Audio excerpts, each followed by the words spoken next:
Hey everyone, it's your girl Maddie here, aka Beavermot, and today I am joined by Athshean and Achaierai from Bull of Apis, Bull of Bronze.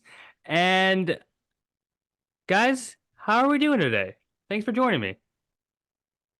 Good, good. Sleepy up here. Yeah. Very dark. Uh-huh. Same. Cool. Um, well, you have a new record coming out about a week's time, the Fractal Ouroboros. How excited are you to get that out to the public?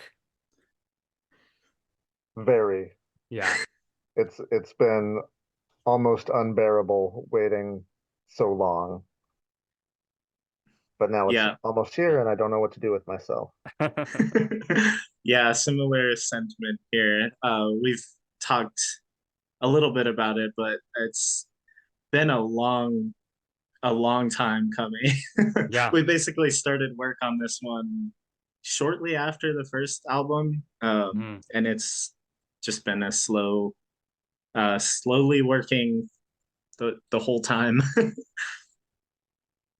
Yeah. So yeah, this is your second studio album, and it's following up what you put out in 2019, Offerings of Flesh and Gold. And when I listen to them side by side, I can hear similarities, but also I was hoping that maybe you can articulate how you two feel that this might be an evolution for your project. Sure.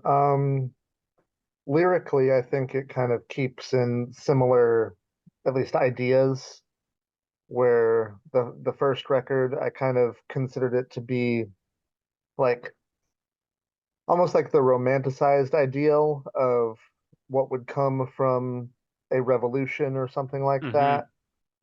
And then this one was much more grappling with like the actual cost of change, and Sure. that is kind of the one of the main themes of the record is what people will have to go through and have to give up in order to achieve grand systemic change. Yeah. So they're kind of interlinked in that way. Musically, I think Athshean got to like run wild on it, Hmm. and we got into some of the aspects that they and we've worked together on music for going on almost 10 years now, something like that. Um, and there's always been kind of at least for me, this like core thing of what we're trying to accomplish that we've always kind of danced around or touched on in little ways. And then on this record, we like really hit, at least for me, actually, and I don't want to speak for you, but really hit something that I had been trying to get to for a really long time, and it's very satisfying. Yeah, I think I feel similarly. It feels like this one is the culmination of what we really have been working towards. Hmm. And yeah, there's just a for this one when I think about the writing process, it it just felt once I read the lyrics for this one, it just felt so much more tragic and so much Sure. more heartbreaking. So I think we really wanted, whereas like the first record, I think was a channeling of just kind of pure fury and catharsis. And Hmm. um, I think this one, we really wanted to add in some dynamics of, yeah, just the toll that a lot of this stuff has taken. And, you know, obviously channeling the last 3 4 years and the state of the world into that as well has just been full of a lot of emotions. I think that's something that people, when I see reactions to your music online, I think something that people that really appreciate is that even if they don't read the lyrics, there is like you could feel this like narrative structure to your records. Is that hard to kind of put together? Is that a challenge? Or does that come naturally? For Athshean and I, we have a history in drone music and Sure. experimental noise music, and that I think that's a core tenet of, at least in my opinion, good drone music is like the tempo, Hmm. or not necessarily the tempo, but the pacing Yeah. rather. And uh, I mean, I can't speak musically because the majority of it is written by Athshean, but a lot of, at least for my contributions musically, it's a lot of um, sitting on particular notes and tones and letting them evolve. And then, Hmm. I mean, one of the jokes from the first record was that there was too much ambient filler. Um, and we took that to heart in that we really wanted to have much more of it on the new record because that's Mm. something that I really value. It lets you sit in the themes of the lyrics and the music and the tone of it so much more. You have to, like, if you're actually sitting there and listening, you have to take it all in over the course Yeah. of that time.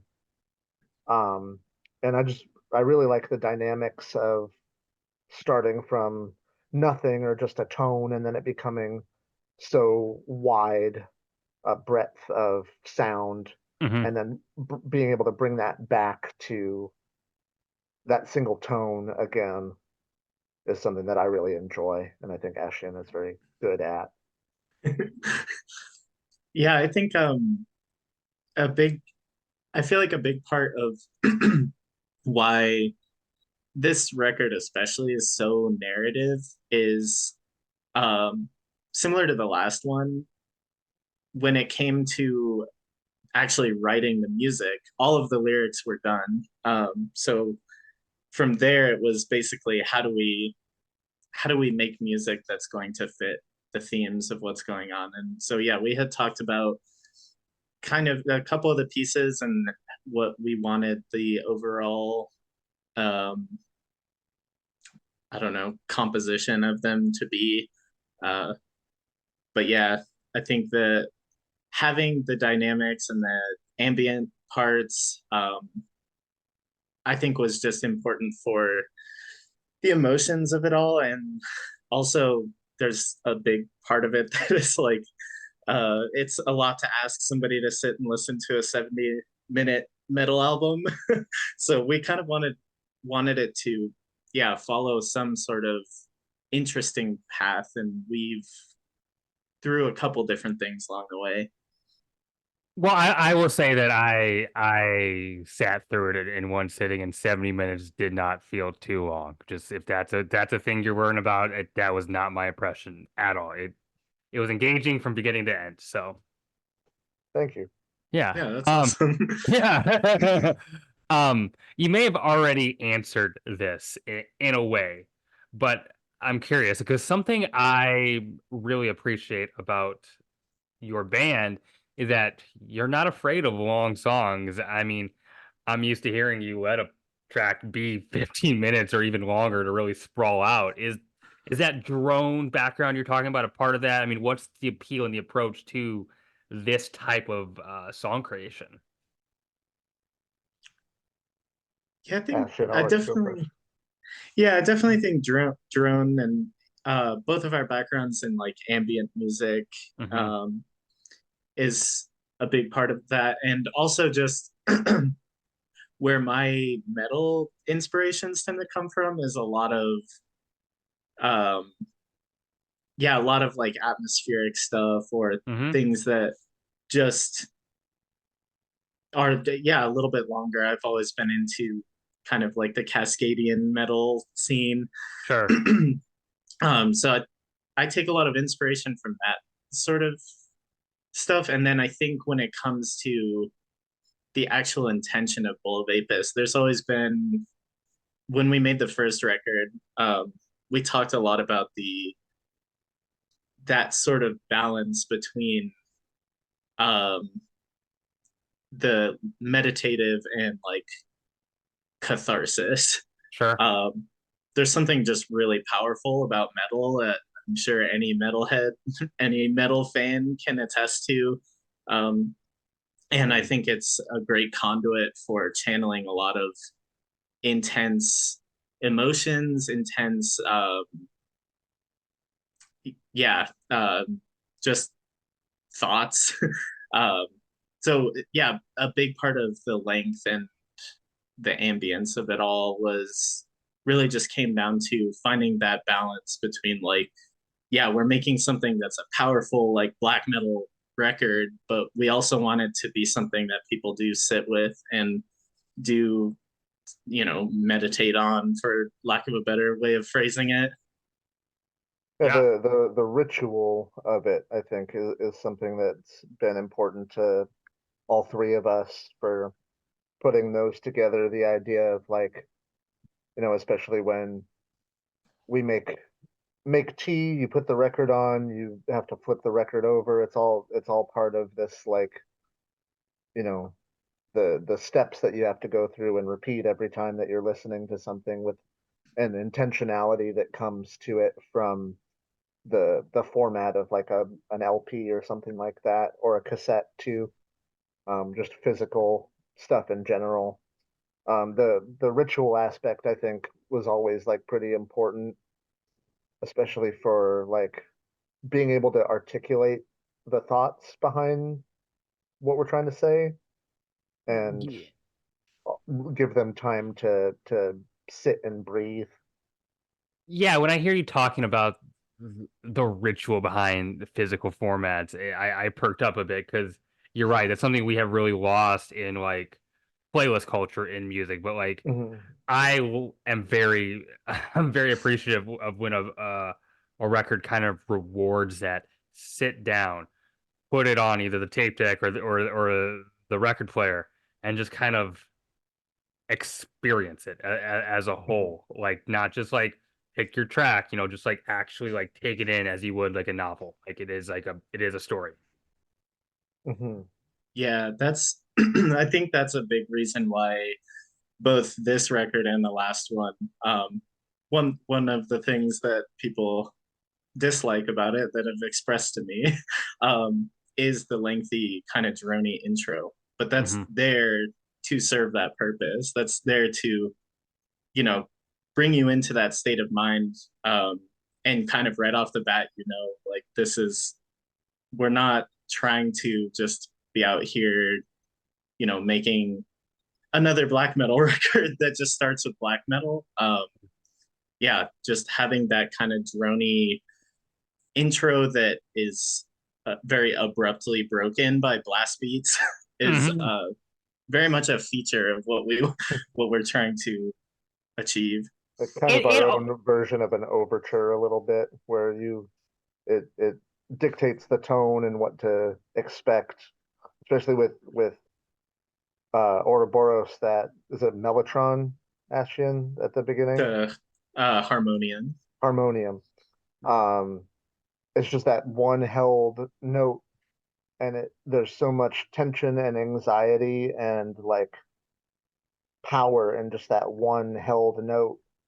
And everybody that is like even remotely familiar with our music will know that it's going to break at some point. You just have to get there, and I really enjoy that aspect.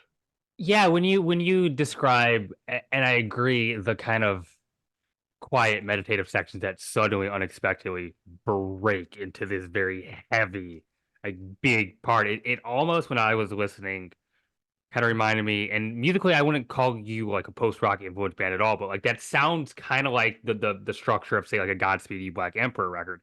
And those guys also probably took, for what you're saying, like a classical influence, like that type of like intensity, and then come down and then bring back up. You found our secret in that I really just want to make Godspeed You Black Emperor tracks, but can only express it through black metal. Yeah, well,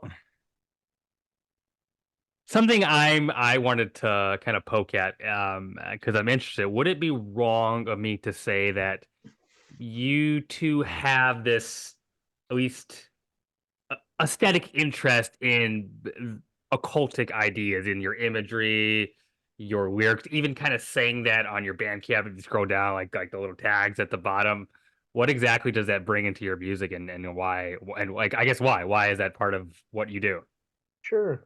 Um, I think a lot of it kind of goes back to that ritual idea and Yeah. the power of repetition in acts and thoughts Hmm. and words, especially. At least for my aspect of it, that's the occult.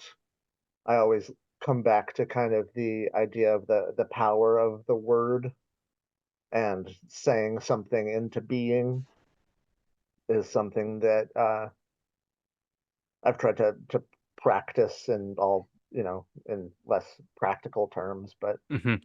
just the idea of saying something to give it form, and then that's what gives it power as you begin to focus on it and turn it over in your head.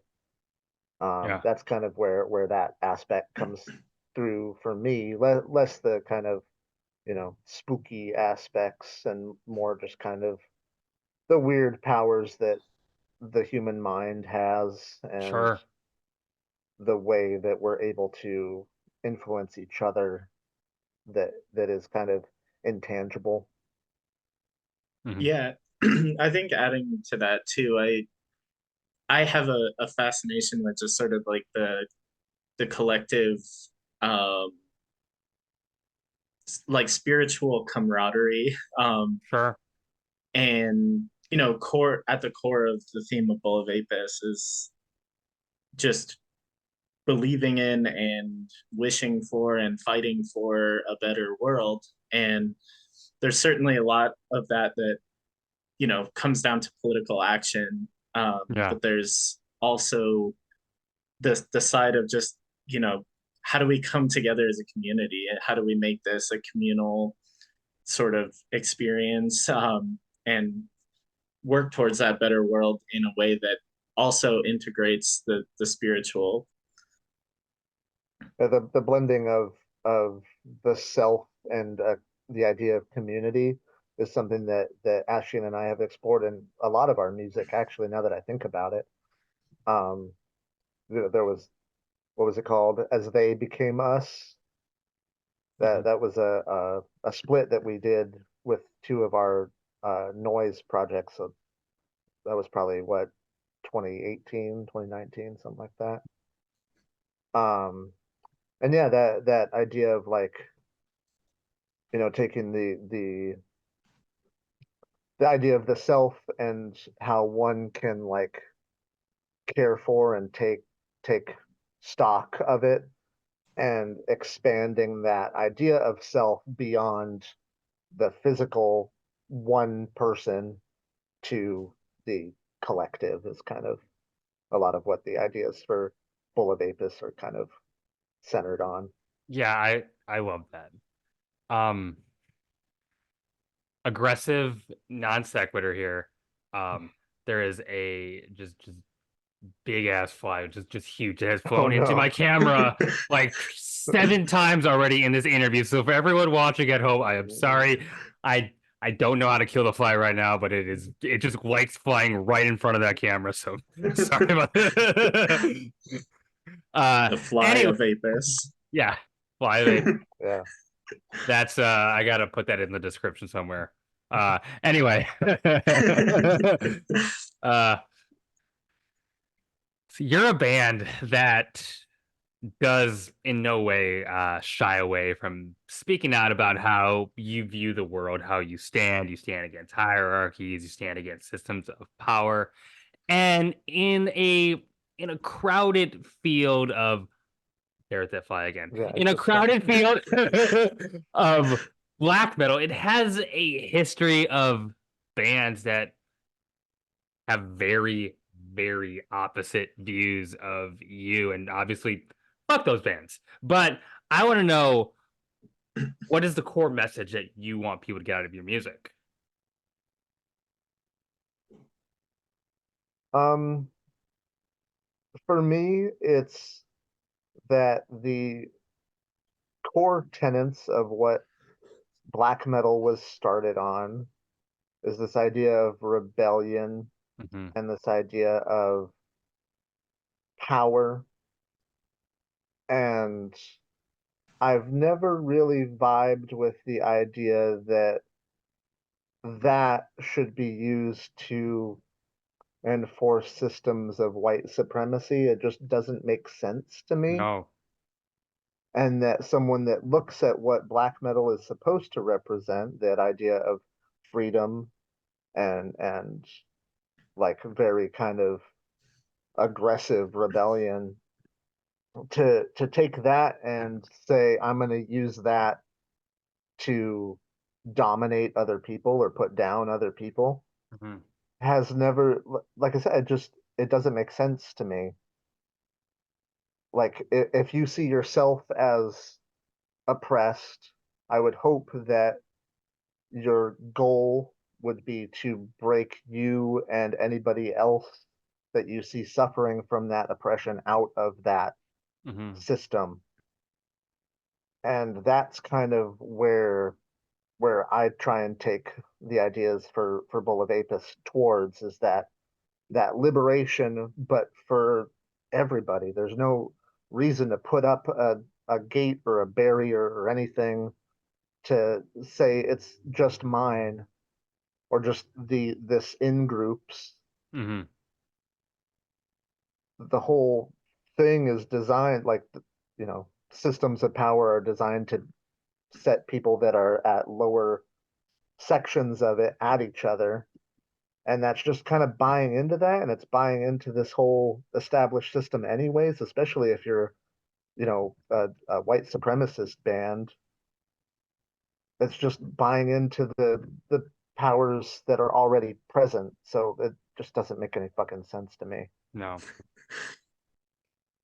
Yeah, I think uh, as we've kind of mentioned a couple times, I I think black metal has at its core, if you take out all the trash, Hmm. has at its core some really powerful, uh, musically speaking, just powerful uh, energy to it, Absolutely. and like I, it's always been wild to me that with all of the horrific things in the world and plethora of things to channel hatred at, that people would choose to channel that downward, you Yeah. know. Yeah. That's um it just feels short-sighted when there's so much, like we could be wielding that energy for something so much more important. yeah, and I totally agree with you two pointing out just the absolute absurdity, the contradictions. I mean, black metal has a history of taking on this very anti-Christian, anti-deity kind of sense, and cool. I'm I'm really into that, but that doesn't. I think a lot of these, very, these white supremacist black metal bands. What doesn't make sense is that they're almost they'll they'll be against the church, but then side politically conservatively with that same institution. And explain that to me. I mean, I'm not asking you, but like I don't think you can. That makes no sense. That doesn't. That's you're contradicting yourself. That's a juxtaposition. That you're on the wrong side. It just it Yeah. shows a lack of critical thinking, I think. Right. That if you don't recognize that one is just another branch of the other, that Hmm. I don't know. It's Yeah. it doesn't make much sense. I don't think they're the people that are making that sort of music put that much thought into it, Yeah. but who knows? Well, I guess piggybacking off that, then, how does, because it seems like it's something you care about, how does black metal move forward to be a more open scene? I mean, it's come a long way. I mean, how does it become a subgenre, an underground movement that doesn't tolerate any sort of hateful ideology? I think a lot of it can come from, there's been a lot of growth in death metal as Yeah. well, where like the misogynistic gore stuff of the 80s and 90s and the 2000s and 2010s has been kind of left behind for a more generic, just kind of splatterfest idea of Sure. death metal. And I think black metal gets wrapped up in this idea of like, oh, it has to be evil. We're evil people making evil music. And that's great. You can do that, but there's so much more breadth to the idea of what evil is than like Athshean said, punching downward, Hmm. or I don't know. It's hard to say because I think there is like a lot of growth happening in the genre.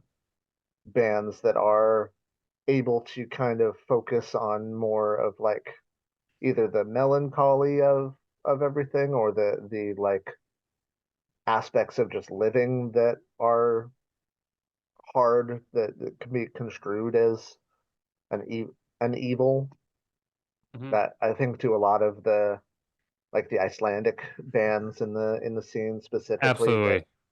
that lyrically a lot of it is moved beyond the kind of Satan Satan Satan stuff into more talking about like more real things, which I think is what I appreciate a little bit more, Hmm. while also blending the like mysticism. That I think is the cool aspect of black metal, a blending of that mysticism and the realness of something tangible. When you bring up the Satan, Satan, Satan stuff, I think, and something I like to bring up a lot, and I'm kind of paraphrasing something I read in a book of somebody kind of made a similar point, is that Mm, like we talk about trans people, organized religion views the queer community as pretty much demonic. mhm. You could totally dive into we are evil and not be on the side of the oppressor. You're Totally. actually evil by like standing up against the power, the system of power. Just your very existence and the way you choose to interact with the world is seen Yeah. as wrong by some people, Yeah. and throwing that back in their faces is definitely like a powerful thing. And that's something Mm-hmm. that's a like a theming thing that people should embrace. Mm-hmm. And I think we are seeing more of that. There's a lot more, especially like in the last couple years. I've seen quite a few like, one person bedroom projects that are tackling ideas like that Mm-hmm. and making really interesting music that Absolutely. comes out of it. It's one of those that like it's super unfortunate that people have to suffer through that stuff to get to that point Mm. to be able to say things about it. But Yeah. I'm glad they're able to they I hope people find the catharsis that they need through making the music that they're making. Mm-hmm. Yeah, I think kind of going to the point about black metal and white supremacists. Something I always like to tell people, because I'm very much involved in dungeon synth, and like fantasy stuff, and Me too. there's yeah, and there's just as much of that there.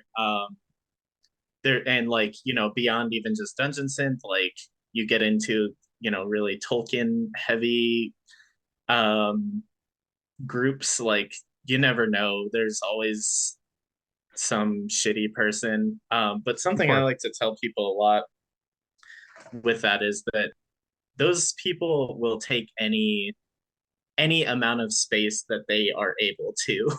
They'll Mm-hmm. find any subculture to be part of, any fandom to be part of, any subgenre to be part of, and as long as they're allowed to be there, they'll continue being there.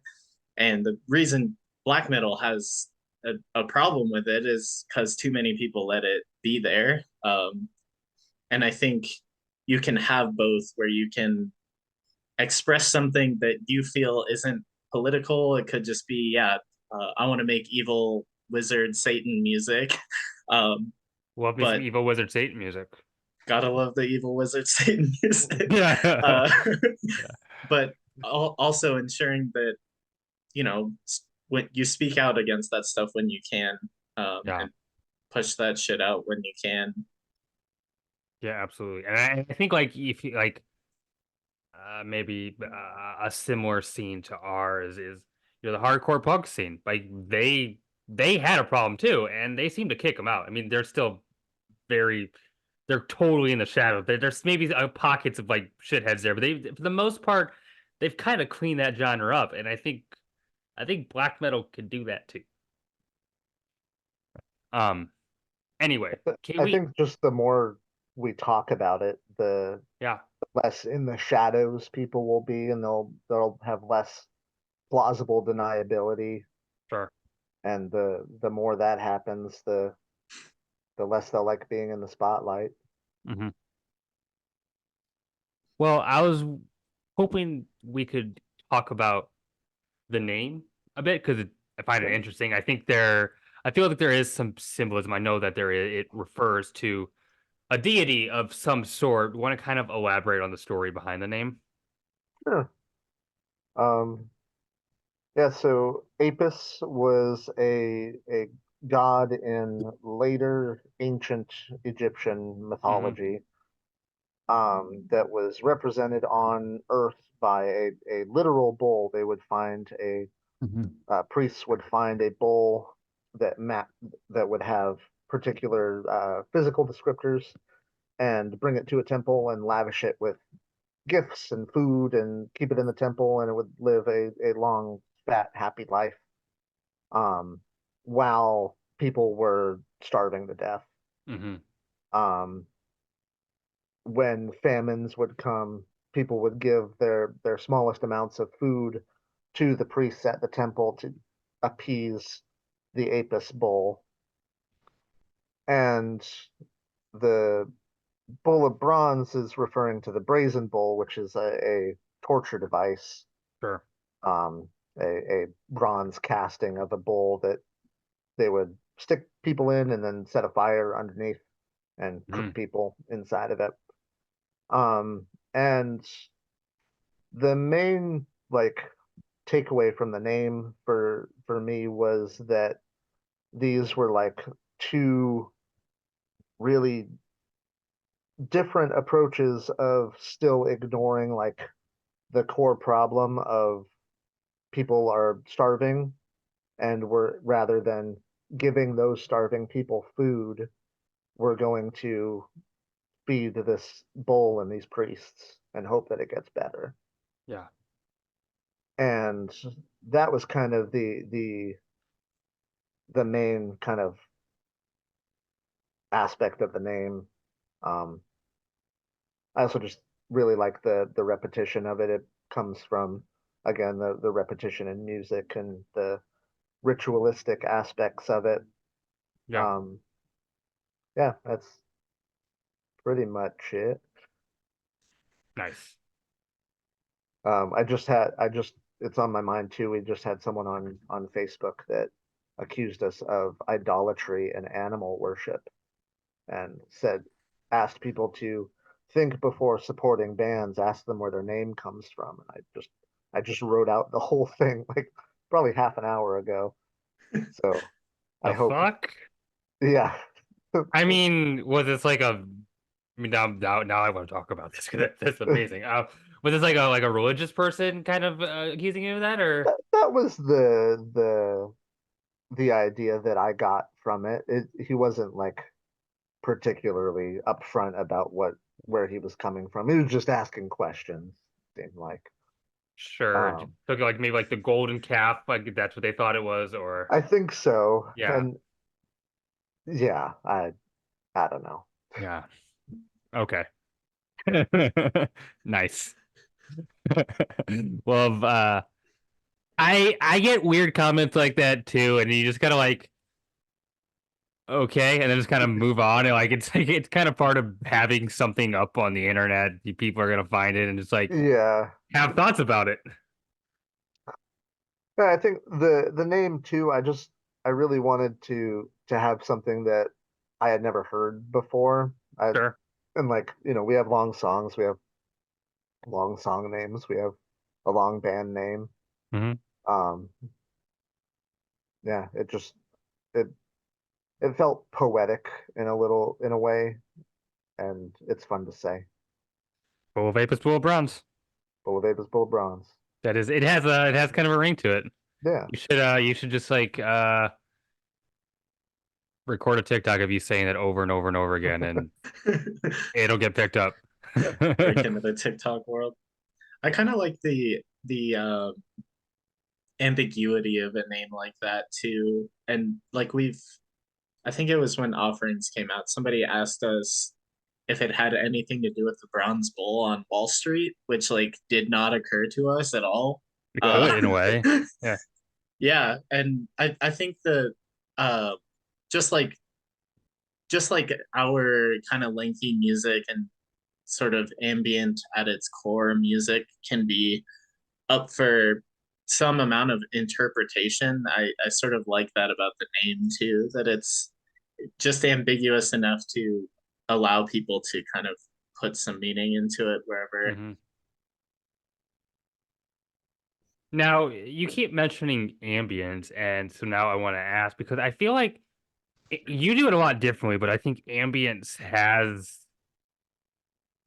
creeped in and been incorporated into black metal for a while. I think of like Passage d'Hiver. Like there is like it's just a thing that seems to work, and I'm wondering like where do you have an idea of like why people decided, oh, these two concepts, this very loud, evil sounding music, and these more almost serene passages blend together well. I think it kind of goes back to, like you mentioned, post rock a little bit Hmm. too, where the loud, quiet, loud. There's something about that formula that just kind of Yeah, clicks for some people. sure.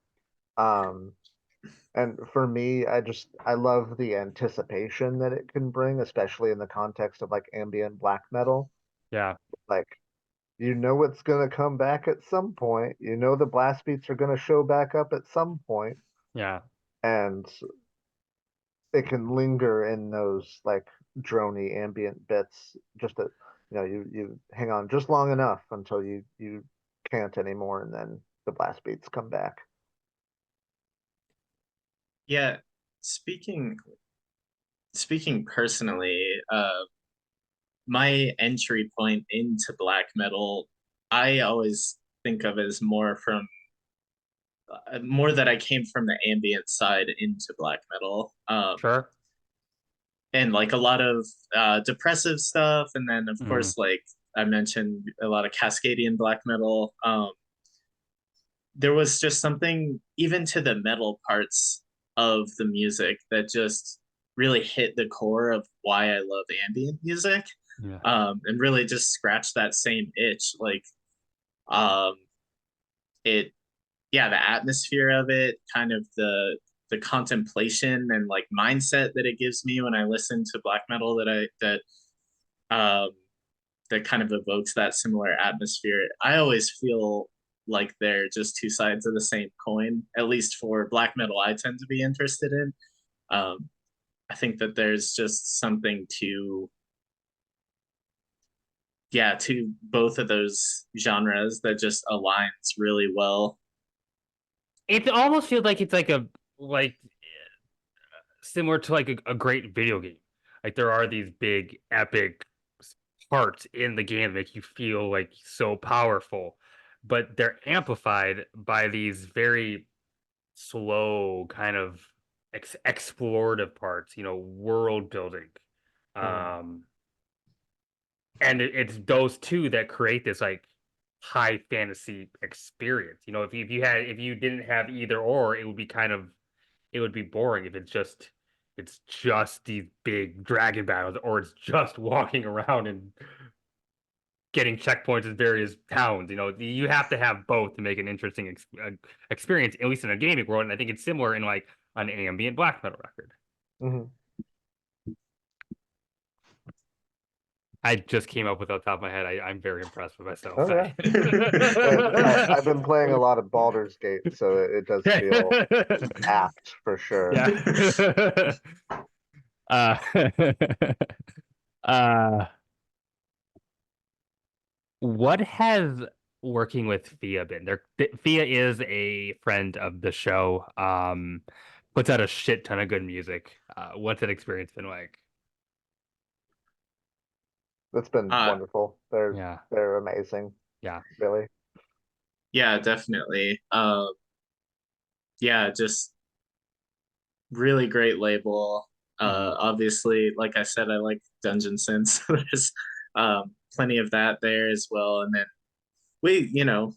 like we've mentioned already, it's always been important to us to work with people that are aligned with where we're at philosophically. Yeah. And yeah, she's just there and Mhm. um, doesn't just like because I think when it comes to a lot of that stuff, there's some stuff out there where it's kind of all talk and no walk. But I think with what she does with the label and donating to various causes, and just yeah, being a stellar person, Mhm. just uh, is really important to me personally. So yeah, the experience has been awesome. Cool. It really feels like she just kind of gets what we're trying to do, and Yeah. being seen in that way is, I really appreciate it. Plus our Discord is full of jokes. That's just endlessly entertaining to scroll through that. Hmm. I can only imagine. I mean, I follow. I mean, I follow the label on Twitter, and there's plenty of great memes even there. So, uh, can we dig into the recording process a bit? Because when I'm listening to it, I find the sound to be very spacious, but also has that, iconic lo-fi black metal grittiness, yet feels large, cinematic. Is this an intentional thing? And did you work with someone in the mastering process? How did you get that sound? Yeah, I think this. I wish Yates was here to talk about some of that process a little bit. Our Mhm. drummer does all the mixing and mastering, and something that I admire about the way he does a lot of that is he finds a good balance and leaving some of the rawness in there from like a mastering perspective. Because I do think that I don't think any of us really want it to be polished up really too much. Because yeah, there's just something about the muddiness of black metal that just has the right uh, has the right feel to it. It's But hard to like articulate it to a person that makes sense, but I'm like, I think black metal sounds best when it sounds bad. And just walk away because that is how I feel sometimes. And anyone who like is in the know knows what that means, and none of it it just works. I think the it really is kind of a bedroom project to a degree. I mean, like, Hmm. I recorded my vocals in my bedroom, with, at least with this record, a mic designed for vocals, which is a step up from Offerings, which was I recorded the vocals on a mic designed for drums. Okay. Um, not by intent, but out of necessity. So Hmm. that was the gift I bought myself with the sales of the first record, was a decent vocal condenser mic. Cool. But it's still a a lo-fi to a degree project, and I don't think any of us set out to, like, we're gonna make a raw black metal demo. that's worth more than your life sort of stuff. Mm-hmm. But the character of it, just that grit that comes from like just the performance aspect, Yeah. I think lends a lot, especially when there's like such spacious aspects and like Oh, sure. a handful of the vocal bits from the new record, like my voice cracks a handful of times, and I think it adds to it, especially in some of the songs that are a bit more on the mournful side. Having a my voice crack in the middle of a high scream adds to it. Well, that's like a stable sounding, like especially like depressive black metal. Like those it just feels Uh-huh. real, you know? Yeah, Yeah, I and then think. oh, go ahead. Oh, I was just gonna say that the imperfection of a lot of it is so core to black metal Mm-hmm. in a lot of ways. And that's something I in all of the music I do, I always try to leave some amount of those little bits of imperfections in there just because it adds something, more human, a little bit more a reminder that this is just one person making this, like, yeah, in their bedroom or their Mm-hmm. basement or whatever. Um, and yeah, there's some moments on this record where there's like little guitar uh imperfections that I could have fleshed out better, but I chose not to. And Yeah. I sort of prefer it that way. I think I like leaving it a little bit more like authentic to where I think it mostly just comes down to like where my head was at the time of recording. It really captures that moment in a way that if I were to just sit and like nitpick every little blip I didn't like out, um, I think it that would sort of erase some of the charm. All right, so we're gonna probably a deeper question than we've gotten before important. I want to know, um, what's your candy bar of choice? Hmm. Yeah. I have to mull this one over for a moment. Yeah. Yeah. um. Hmm. I mean, I love a good just like Snickers bar. Snickers are great. Snickers are great. Yeah, anything with like that sweet, savory or salty combo is that's always gonna be the best for me. Hmm. A bar of like dark chocolate with sea salt or like orange in it. I'm about that. Ooh, yeah. But yeah, I won't. If someone offered me a Snickers, I would not say no. No, I definitely would not say no to a Snickers. I am a peanut butter M&M's girl. Mm. Not Reese's Pieces. They're the huge difference. Mm. Peanut butter M&Ms. They're not. You can't find them everywhere, but when you do, that's it. That's it for me. Um, Those are a very special treasure to find for very sure. special. Very special. Yeah. Cool. Glad we got the heavy stuff out of the way. Yeah, thank you. Now, yeah. um, can we? Maybe talk black metal. Are there any records that have come out recently that have really stood out to you? Let me get my list up. I prepared a list just in Hell case. yeah. What's on here? That new Regana record, Sure. Desolation's Flower, was very good. The new Vantifaxath, Of course. I've I have that on I've tape. nice. That Yeah. that one was good. I'm a big Urfaust guy, so that new one that they like dropped and they're like, we're done. This is it. Um, I really liked it. Not my favorite of theirs, but it was pretty good for a like out of nowhere drop. Yeah. Um, what else is on here? Oh, speaking of the Icelandic stuff, there was the Soul and Varma, I think is what it was called. It's Yep. the DG from Ms. Therming. Correct. Yep. It was like a and a bunch live of thing, right? Or yeah, they it was a road burn thing, I think. yeah, They curated it for live, and then they recorded a record that came out that's right. middle of this year. I love that Disso Black stuff. I I Hmm. could I could listen to that forever. Yeah. And it's nice that there's bands that are still like adding to that lexicon. Hmm. I really dug that one. And the new Dodheim's Guard, that one Of was really course. Of course. Yeah. I mean, um that one's popping on pretty much every end of your list I've seen, and for good yeah, reason. and that one like you know unafraid to like add weird extra whatnot to it, and it still feels cohesive.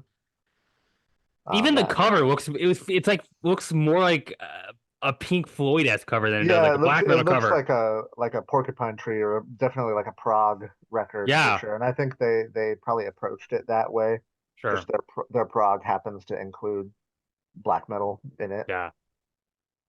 Um, that's oh, and the this Hungarian band Die Katafalk. Hmm. I'm a big fan of theirs. They blend the like post rock and black metal. Their new one, Sure. uh, All Fold, very like traditional, especially for them. And it's like typically just one guy, and then he hires out a bunch of like session musicians to play with him. Sure. Um, the new one's pretty traditional as far as his sound goes. He gets pretty out there sometimes, but I really like that one too. Why How is about you, that? Athshean? Yeah, I I don't listen to a ton of black metal or metal in general these days. Sure. But I was trying to think of a couple for this, and um some friends of mine in a band called Returning put Okay. out a really cool album that I like a lot. Very much in the line of that Cascadian black metal style that I was saying that I enjoy. I have heard it. It's great. Yeah, It's yeah. really good. Other than that, I usually tend to like fantasy kind of metal. I'm Sure. trying to think. I actually came across one today that I listened to and enjoyed thoroughly. That it was very new, but I can't remember the name of. So Action, your tape wall's looking mighty these days. Yeah, Yeah. it's it it goes up even higher. So- but yeah, I my tastes tend to lean more in ambient and dungeon synth music most of the time, but Sure. uh, and then when it comes to metal, I basically listen to the same 10 records that I've always loved. So Can you give me two of those 10 records? yeah, I love Fauna's album Abbey Fauna. I think is probably one of the most influential metal albums for me. Um, Trying to think of another. I mean, I love Paysage du Bear. Yeah. Uh, Basically anything Paysage du Bear does, I'm into. So That's an artist like I can't sell Paysage Javert to a normal person. You want to listen to like to 2 hours of just like droning, shrieking sounds like it was recorded in a cave 30 miles in like Siberia and you can barely hear it. And I think it's beautiful. That's what I'm recommending. That doesn't make any sense to an average person, but I love it. yeah, hey, how do you feel about wind noises? No, I'm a huge fan myself. There was another record that came out this year from another kind of big name in like ambient black metal, Midnight Odyssey, and it was 2 hours long. And I heard that, I'm like, yep, that's a easily top at least top 15 of the year. That is the type of shit that I love. So Oh, okay. I've been yeah, meaning to check that one out yeah, oh, actually. it's so absolutely. I mean, you definitely set time like it is. I think it's like 2 hours and like 15 minutes. Ugh. And it's worth like consuming it all in one go. Like it's just like it's designed for that. So it's probably not something that I'm gonna like listen to like multiple times, but I think one time just like did it for me. Like, okay, I get this. Yeah.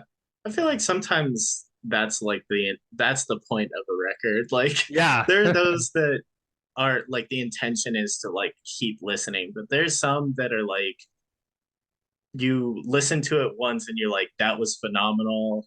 I'm probably never gonna listen to it again, but Yeah. like that was an experience. Yeah. I kind of feel that way about Bill Witch's Mirror Reaper. Oh, Like sure. I love that album. I don't know that I care to revisit it because it's like the experience that I have listening to it the first time was just Mm. like so incredible. Yeah. And I kind of want to just hold on to that, you know? Yeah, there is this like almost like glorification in music spheres of like re-listenability and like records that you like revisit like 50 times.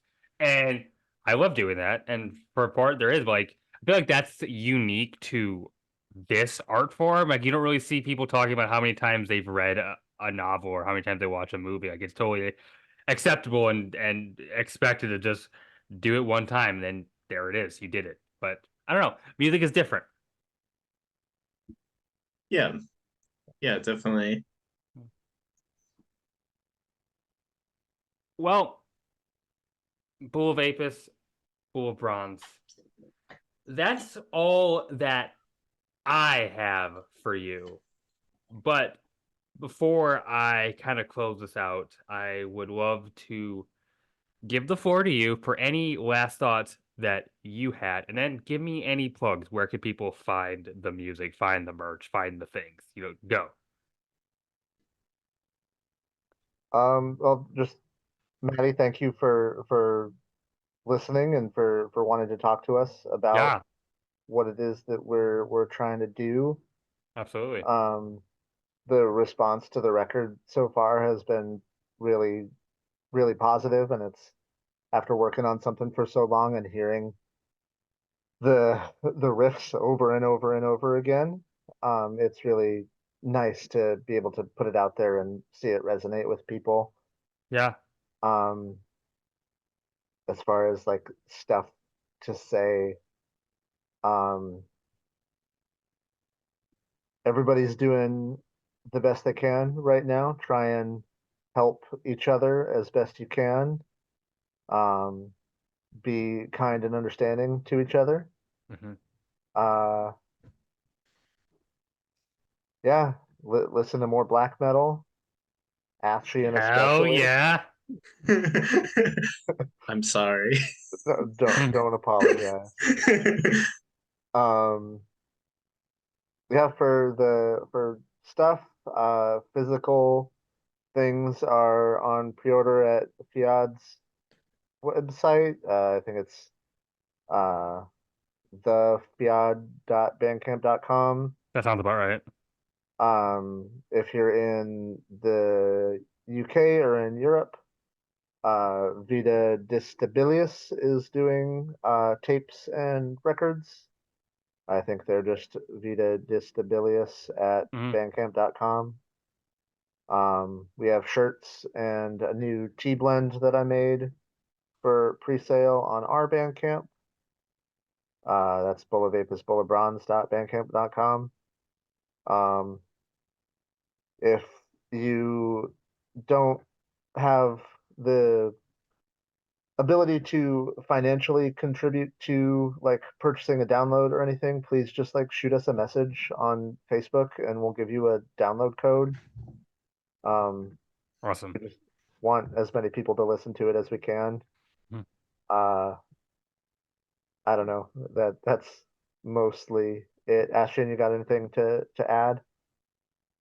Um, I think especially big takeaway for hopefully what I hope that this record achieves is just that a better world really is possible. Mhm. Um, and the last 4 years have been fucking terrible for a lot of people, and there's a lot of fucking terrible shit still constantly happening. But it's important to not lose sight of that fact that a better world is possible. And yeah, community is going to be increasingly important with the coming world.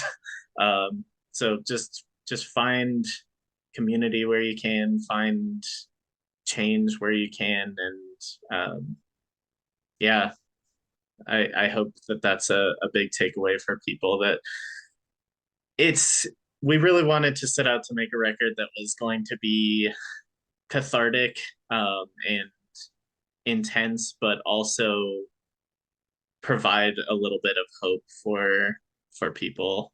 Hell yeah. And at the core of the record, I think, is that hope is a rebellion, especially Mm, now after so many years of dreariness and pain and sadness for so many people. Just yeah. being able to maintain that and to pick up the people next to you as Yeah. best you can is fighting. It's all contributing to a better world. Yeah, absolutely. Well, Bull of Apis, Bull of Bronze, I had a great time. Thank you so much for joining me. For everyone watching at home, upon you seeing this, I will be taking a short break from putting out content, not a long one. I'm talking to like a week, as I prepare for my end of year content that'll come out the last week of December. Except for you patrons, you're gonna get one more thing later this week. Yeah. Um, and hey, you know the drill. My name is Maddie, aka Beavermosh, and I'm signing off.